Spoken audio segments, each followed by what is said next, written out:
There's a lot that happens in the Mortal Kombat 9 story mode. So much so, that even after 3 videos that are over 90 minutes, I still feel like I've only scratched the surface of this insane story.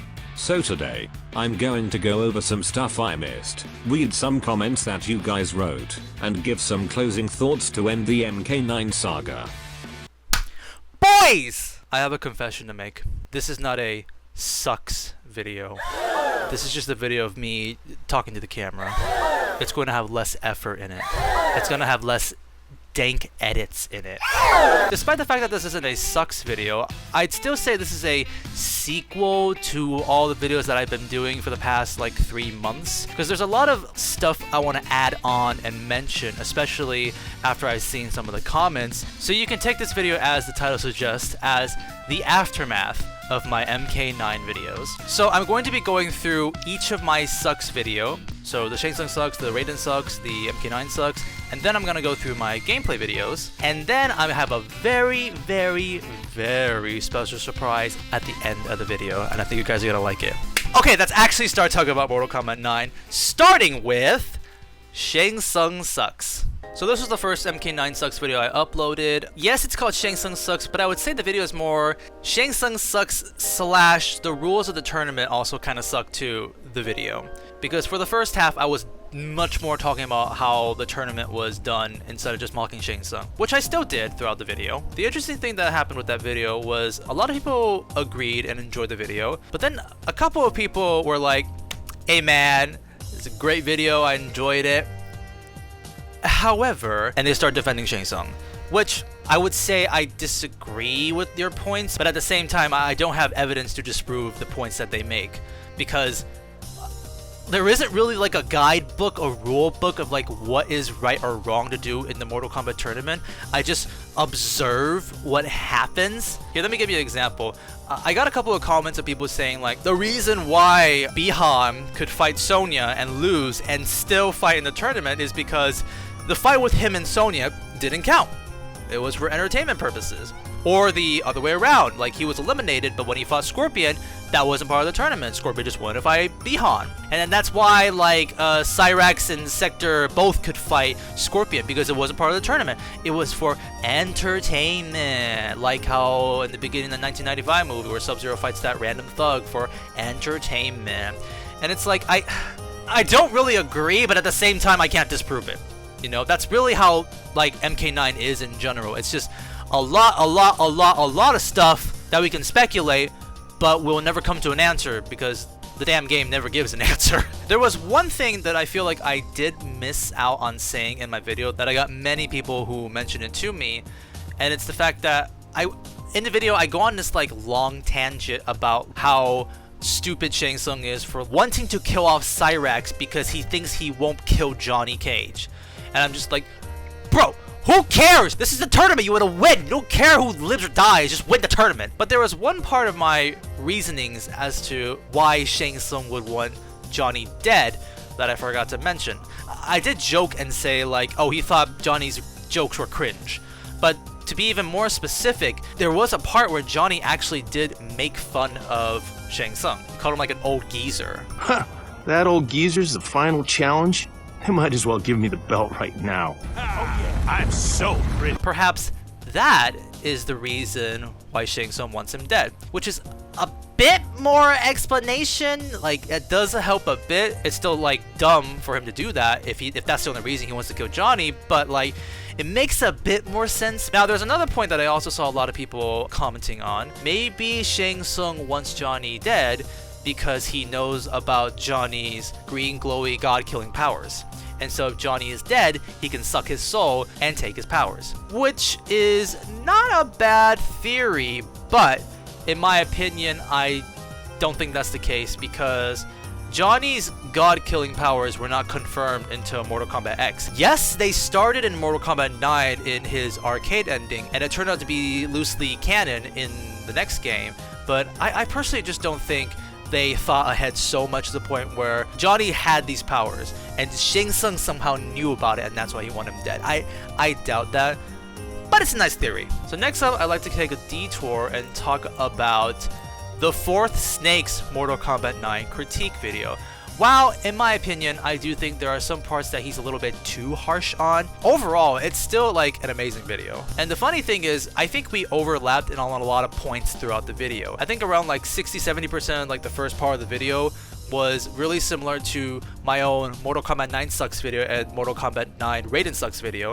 But then the later half, when the Force Snake starts talking about the rules of the tournament, then it's kind of similar to my Shang Tsung video, because I also talk about the rules. But there is one part of his video that I find very interesting. He depicts the tournament differently from how I depict the tournament, because the Force Snake back then believed that the tournament was single elimination type. Hi, SonicHaXD from the future, here to correct this dumbass who has no idea what he's talking about over here. I thought at first that Snake and I had different opinions about the tournament, but it turns out we share the same opinion, and in fact, I would say Snake even goes in more depth talking about the tournament rules, or at least what he theorized as to what's happening. The difference that I wanted to talk about, but I forgot to talk about, is the Force Snake believes that what we see in the game and what happens is how the tournament is going. Let me give an example. Johnny fights Reptile, then Baraka, and then he loses to Cyrex. So then the question is, well, who did Cyrex fight through to be able to fight Johnny? Or how did Sonya get eliminated? We didn't even see who she fought. Or why is Liu Kang the only one left? Or why did he get to fight the last remaining strong fighters? Like, who did he fight before and stuff like that? There's a lot of these things where he believes that it doesn't make sense because we don't see it on screen. However, I believe that there are many, many things that happen off screen. So Sonya got eliminated by someone we don't know. Liu Kang fought some other people to be able to fight like Ermac and then like Goro, and like we even know that Kenshi was in the second tournament, but we don't even see what happens with him and stuff. So I believe there's a lot of off-screen fights that happen, and personally I really think this is a lot more of a plausible thing that happens.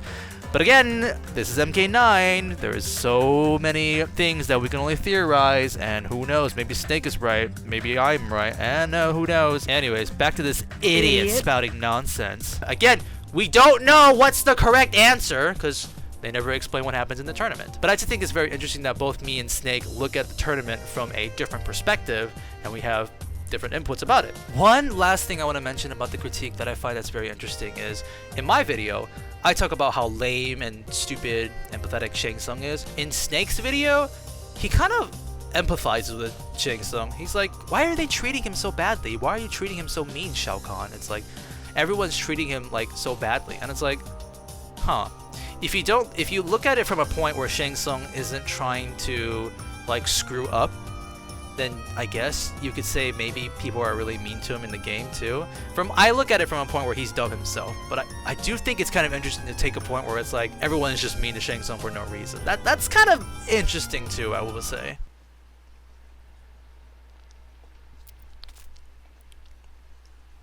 Like this fancy cup, got it in Venice, Murano. Privileged white boy. Okay, lastly, I just want to see some funny comments, so let's check these out. So the top comment in my video says, Shang Tsung is the kind of guy to rig a game of Uno he's playing with you, and then lose anyway because he tried to replace the regular cards with Yu-Gi-Oh cards. I mean, yeah, that's what I said in my video. He's like, he's changing the rules, but sometimes it doesn't even benefit them. It's like, why? I'm glad you guys like the, a challenge meme. I just thought that was funny, so I kind of want to repeat it. It's like two people just meet and bump each other. A challenge! Really sad for Shang Tsung. Dude gets no victory, no respect, no dignity, no fair rules, and most importantly, no bitches.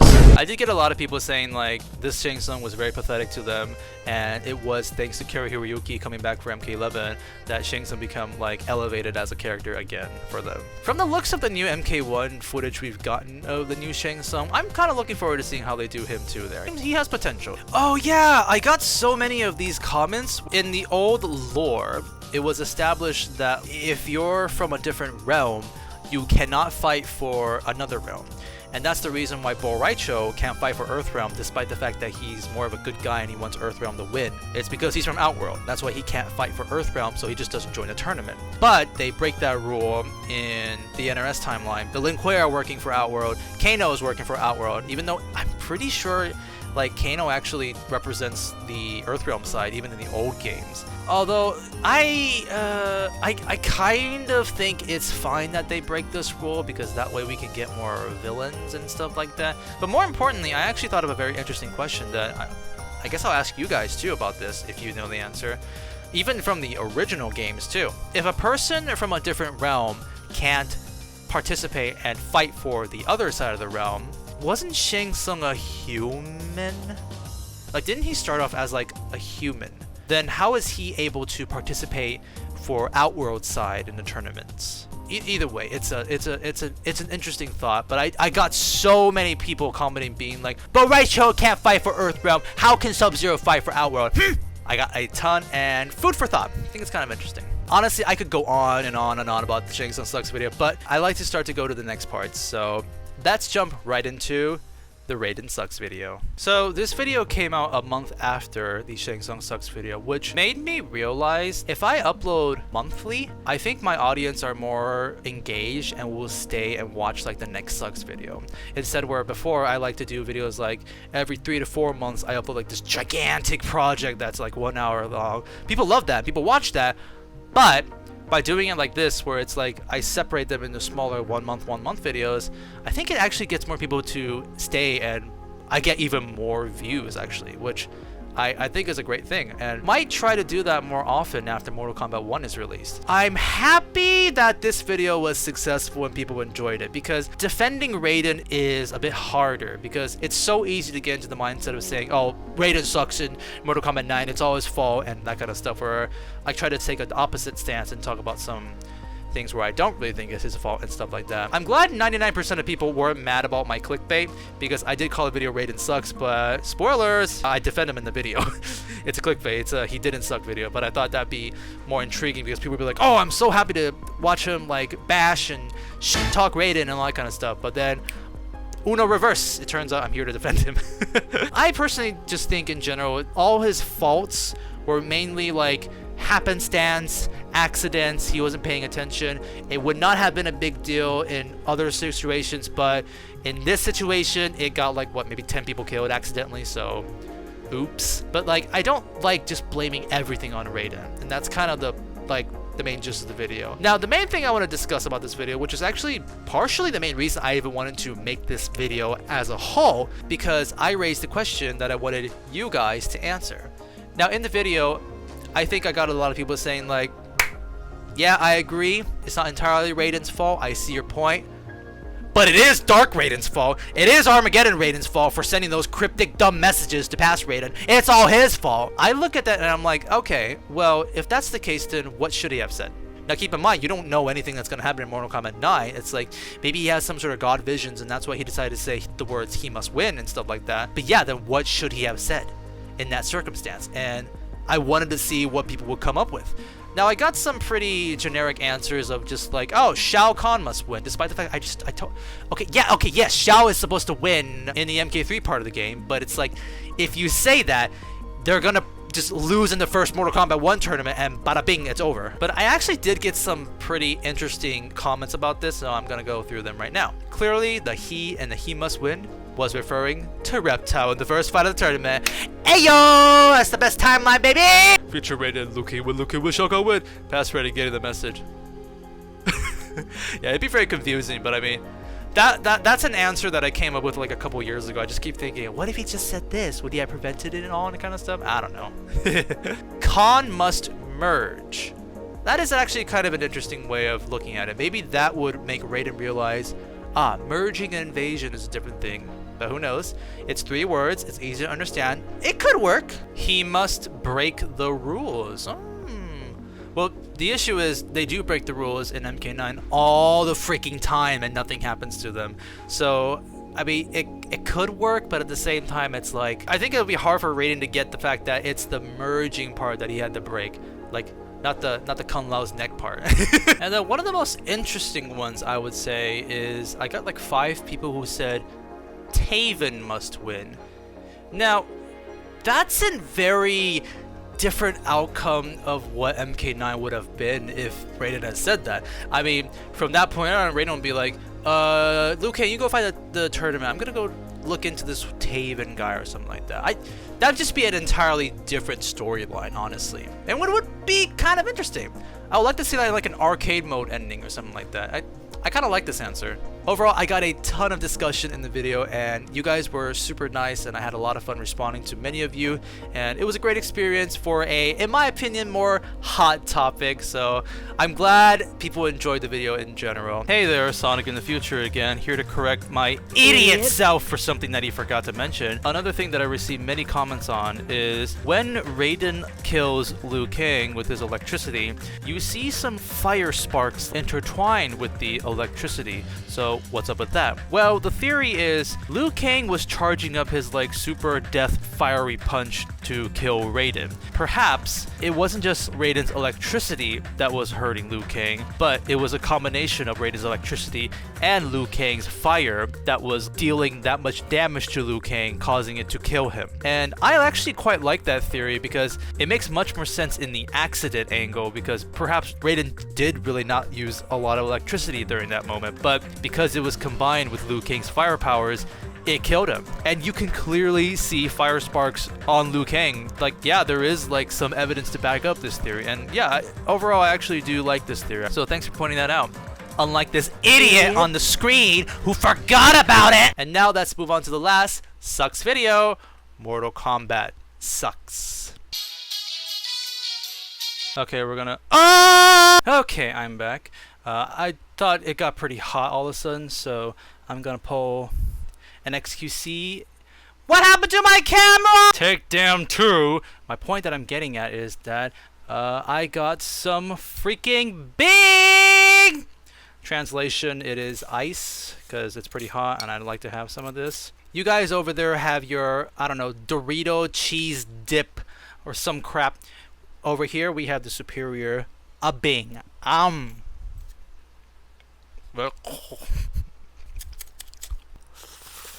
guys, hope you guys are enjoying the XQC live stream. So guys, listen guys, I'm gonna start drawing in MS Paint so you guys can understand better right now. And finally, let's talk about Mortal Kombat 2011 sucks. There is a ton I can talk about, and also there's not that much I can talk about because it's just my longest sucks video that I uploaded. The Shang Tsung and the Raiden sucks video each took me about like 1 week to edit, and the Mortal Kombat 2011 sucks video took me like more than a month probably. It's the biggest project out of the MK9 projects, and I'm really happy you guys enjoyed it the most.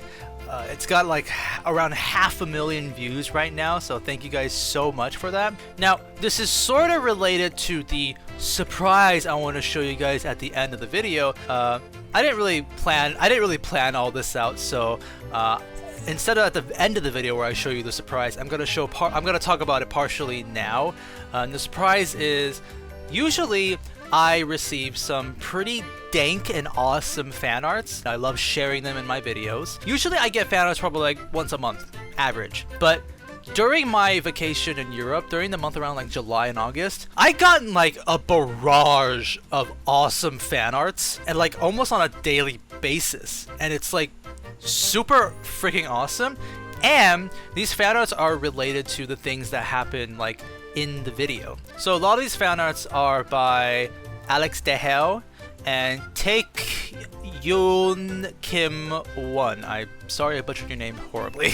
And I'm going to use these fan arts to remind me what happens in this video, so this will be fun. So we've got the, of course, classic Shiva Verkan. Mwah.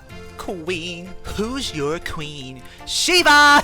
And then we've got Sad Smoke, always a great meme, very lovely. I wouldn't say I started that meme, but it's still such a great meme. And then here we have a Begone fan art. That section was actually really fun to edit. It was sort of like using my YouTube pooping skills to do that whole entire section and just that type of humor.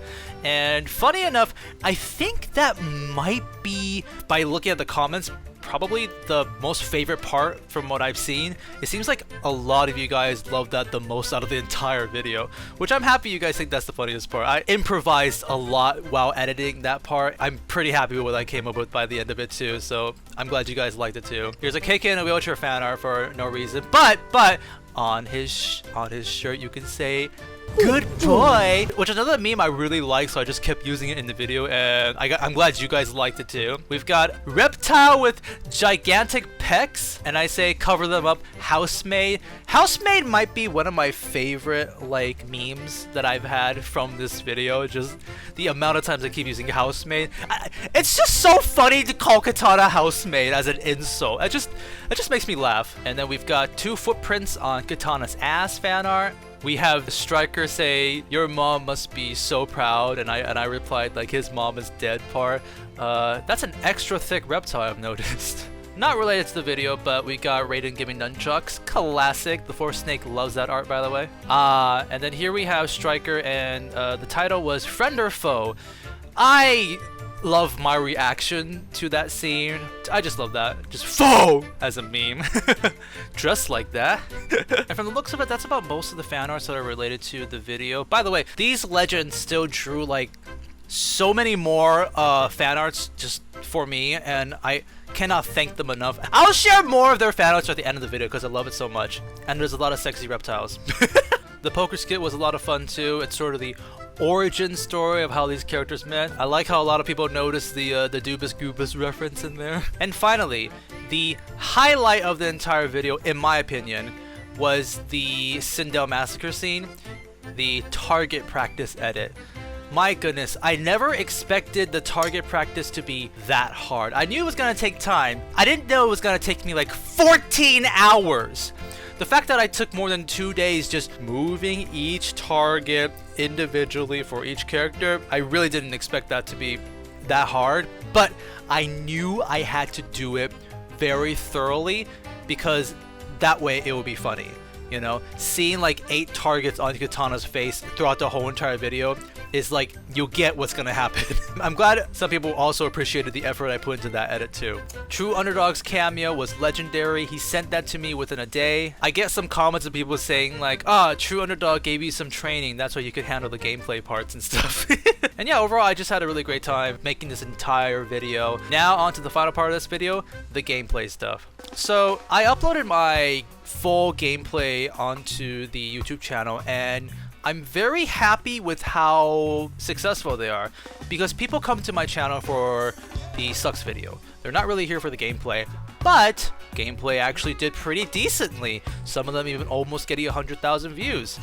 The only sad thing about the gameplay videos that I uploaded is the fact that the first one that I uploaded got age restricted and demonetized, and it literally was like the worst nightmare I could have had, because I had planned to release this video like probably a month prior. I had to like automatically set it to be released on a certain time because I can't do that myself because I'm in Europe on vacation.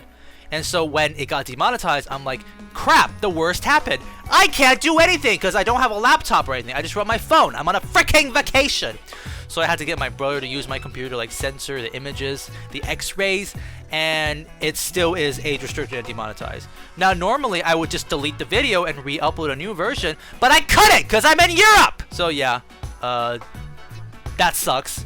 And I also can't believe YouTube demonetized it the hour after it came out, not like privately, because I had that video privately set. That's how I know when my video is problematic and I need to like re-upload it. But no, they specifically waited for me to release the video to then like strike me.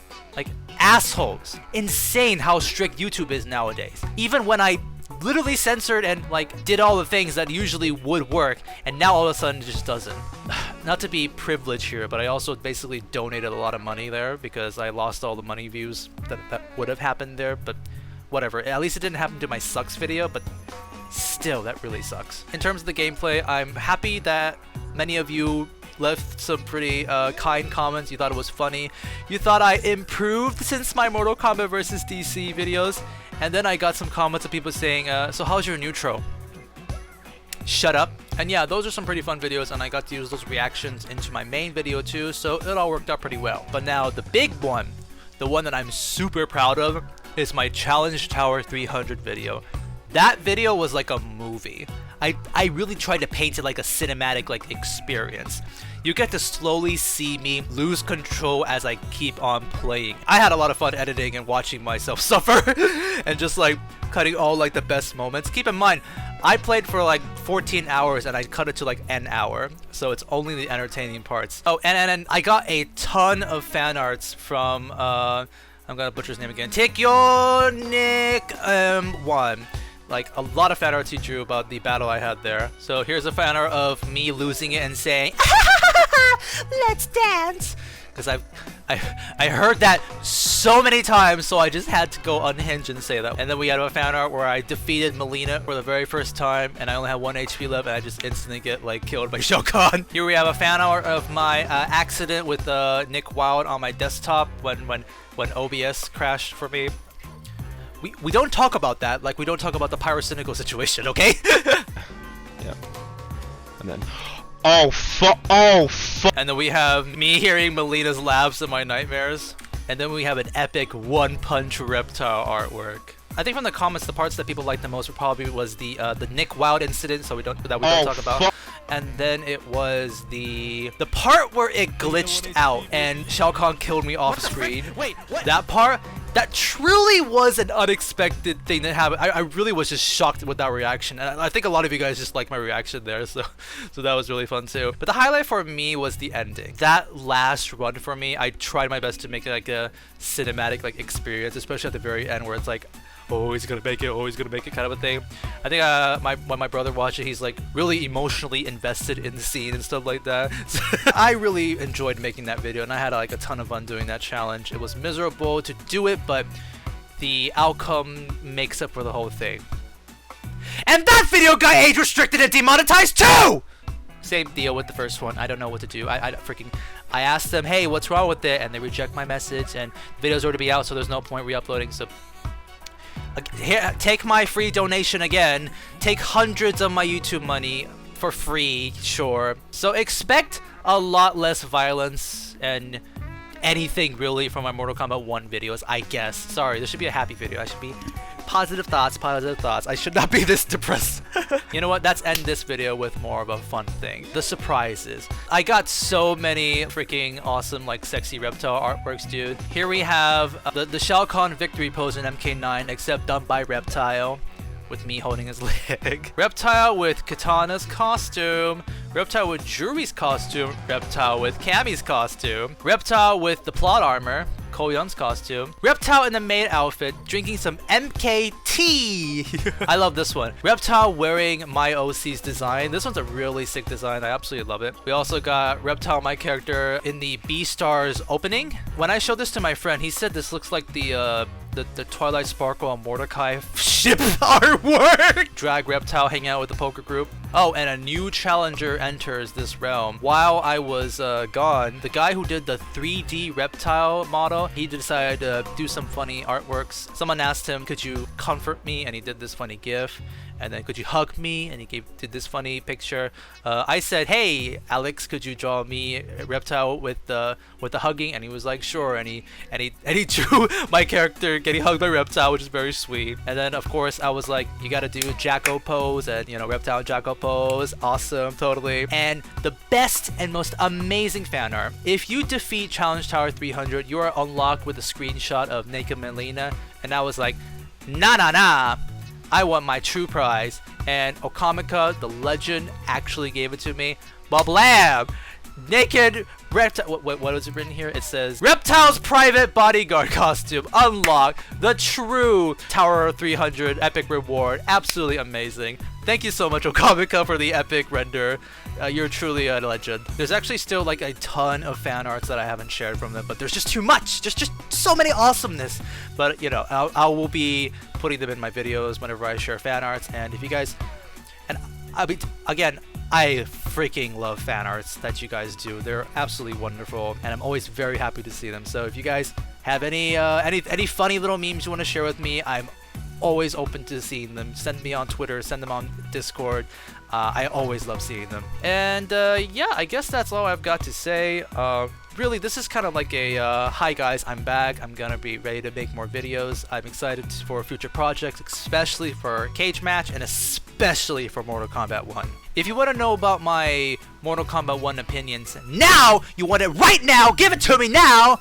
then go check out our Combat Kings podcast. Despite the fact that I was on vacation, I actually still managed to record episodes and talk about my opinions about the Umgadi trailer, cage match, and most importantly, the new reptile design. Hey, and go check out the new episode to see what I have to say about that. After this, I'm gonna upload a video about my vacation.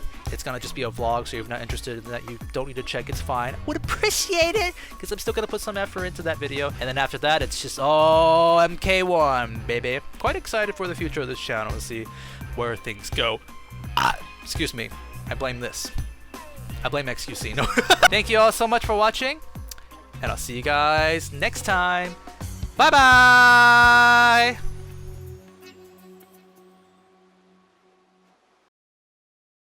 Finally, I can have my Bing. I have apple juice and Bing. I feel like a fatty.